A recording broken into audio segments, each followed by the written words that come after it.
Luego lo edito yo, ¿vale? Vale. Bueno. 3, 2, 1, ya. Buena.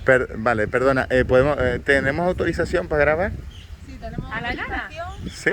Sí, pues lo Bueno, Sí, ya vale. dijo, Sí, sí, sí. Vale, vale. Hola. sino que solo salgamos nosotros. ¿Vale? Bueno, estamos delante de 4 casas que son una de las precursoras del movimiento racionalista en Canarias, que es poco conocido, pero realmente toda la arquitectura actual tiene este precedente como base de la arquitectura que conocemos hoy en día. Entonces, como podemos observar, tiene diferencias obvias al resto de arquitectura que podemos encontrar en esta zona, que además es una zona de residenciales de vivienda aislada, con su parcela, pero me gustaría que alguien me dijera, antes de que yo explicara algo, cuáles son las diferencias que visualmente se pueden observar en esta casa. ¿Alguien? Diferente, por ejemplo, a la casa que tenemos al lado, que tiene una cubierta. Está separado del suelo. Está separada del suelo. Está flotando Primer la casa. punto, ¿por qué? Estilo ¿Por qué hórreo. están separadas del ¿Por suelo? qué están separadas del Por la suelo? humedad, supongo. Por la humedad. Por la humedad. Es una de las principales razones. En esta zona en concreto se han adaptado a este terreno, pero el resto de casas no están separadas del suelo porque actualmente no es necesario que esa separación exista. Si nos fijamos en el movimiento racionalista, que es el que la referencia de este arquitecto, que es Rubens Enríquez Hernández, no sé si lo conocéis, es uno de los arquitectos racionalistas principales de Canarias, es de La Palma, allí tiene también alguna obra pequeñita. Aquí en Santa Cruz tiene una vivienda escalonada en Ifara, el barrio de Ifara, ¿puede ser? Sí, Sí. sí, Unas sí. viviendas también que se adaptan a la topografía del terreno. Estas 4 casas, tiene también una piscina, la piscina municipal que está en la avenida 3 de Mayo, Ah, sí. en Santa Cruz, que tiene un trampolín Sí. Sí. muy alto. Oye, esta ya no Esa está. también la hizo, el trampolín ya no está. No Esa sé si piscina la actualmente hizo él, tiene- fíjate. Tienen uso, pero también son de él. Y bueno, el año en el que se construyeron, muy importante contextualizarlo, en los años 60, 1962, se empezaron a diseñar y se construyeron.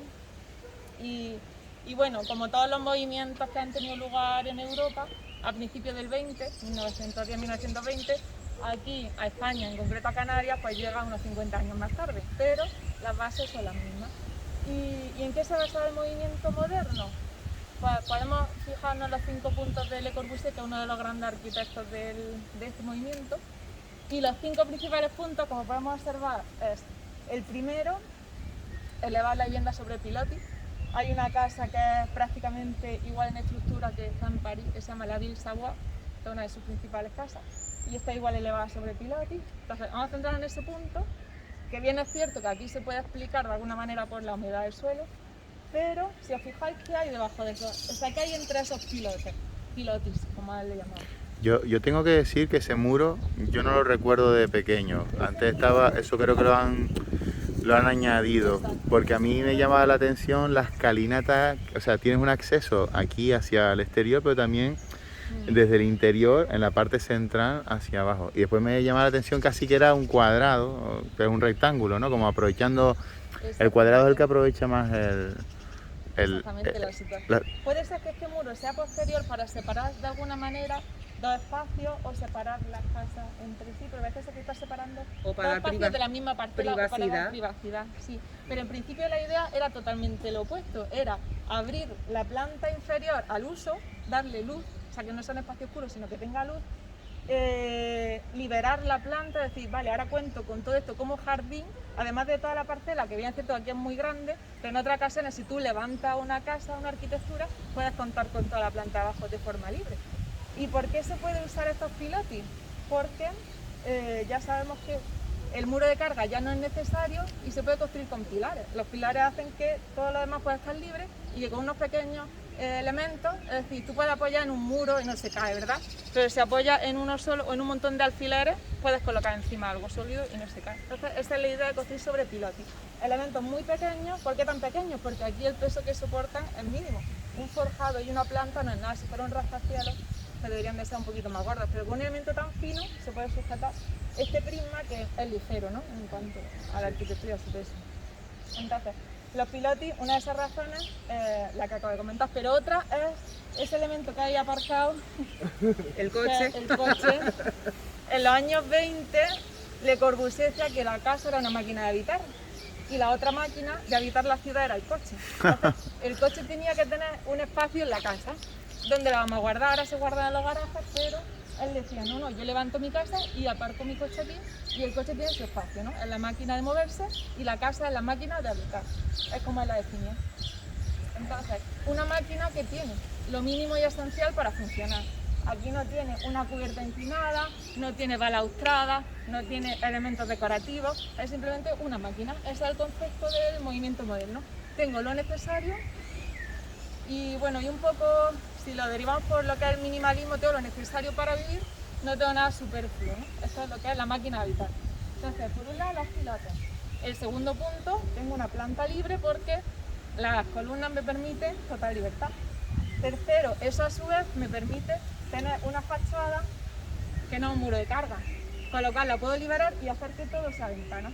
Ventana en este lado, sí que es verdad que hay unos paramentos, pero el resto de laterales pueden tener todo totalmente acceso a la luz y permitir que sea totalmente permeable gracias a que se ha liberado.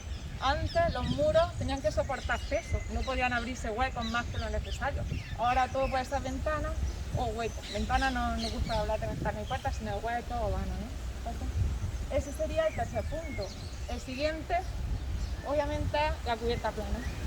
En el movimiento moderno se persigue estandarizar todas las casas como volúmenes totalmente abstractos, ¿no? La abstracción máxima que es el prisma, ¿no? Es decir, ya no hubo cubierta inclinada a pesar de que empezó en Europa, los países como Francia, Suiza, Alemania, donde la cubierta plana no estaba indicada en absoluto, porque ahora sí que hay problemas de humedad, como tú dices, ¿no? Siguen apareciendo ahora grietas o problemas derivados de esa humedad que no era idónea a este tipo de solución. Pero se intentaba crear un prototipo que fuera capaz de colocarse en cualquier parte del mundo, ¿vale? Que podía colocarse igual en Canarias o igual en Estados Unidos, en el norte de Europa, y cumpliera todas esas funciones, pero totalmente estandarizado, persiguiendo la industrialización y el uso de materiales que permitían eso. Ahora, el acero que se estaba usando recientemente en la construcción de puentes, siglo XIX, y el hormigón que apareció en 1920 y que Le Corbusier fue el primero que empezó a utilizarlo, Le Corbusier, perdón, el arquitecto suizo flamenco, pues sí que es verdad que esos materiales permitían esa moldeabilidad, esa libertad para construir. Antes teníamos la piedra, teníamos materiales mucho más pesados, más densos, y esto sí que permite que sea más liviano, que sea más moldeable. Entonces esos serían los puntos principales de este prisma, que a su vez, al ser un prisma perfecto de 8×16, es el doble del ancho, del largo por el ancho, precisamente, y si veis, todos estos paneles exteriores, que son de hormigón, prefabricado in situ, pues persiguen ese módulo, esas distancias las podemos ver, esas rayitas que veis son las marcas de la madera que eran encontradas, ¿no? Y ese módulo es el que marca, digamos, las dimensiones también de la construcción.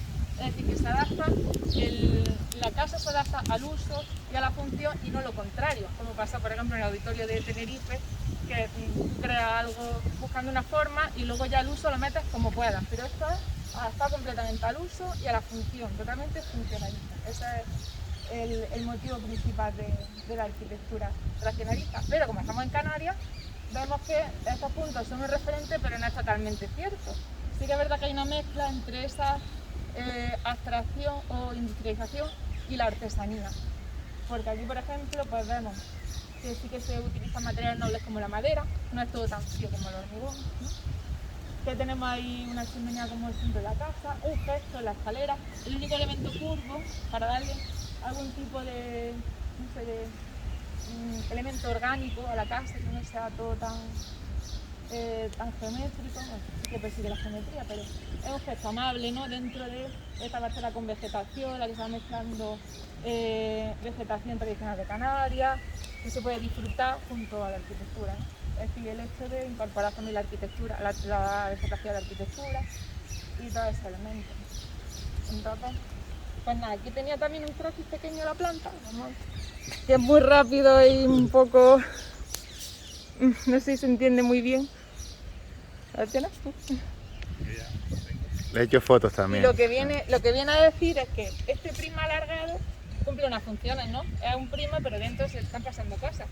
Pues un lateral funciona como elemento servidor y servido. En la arquitectura hay algo que se llama elemento servidor, que es lo que le proporciona servicio al elemento servido. ¿Y qué puede ocurrir, por ejemplo, qué puede ser un elemento servido en una casa?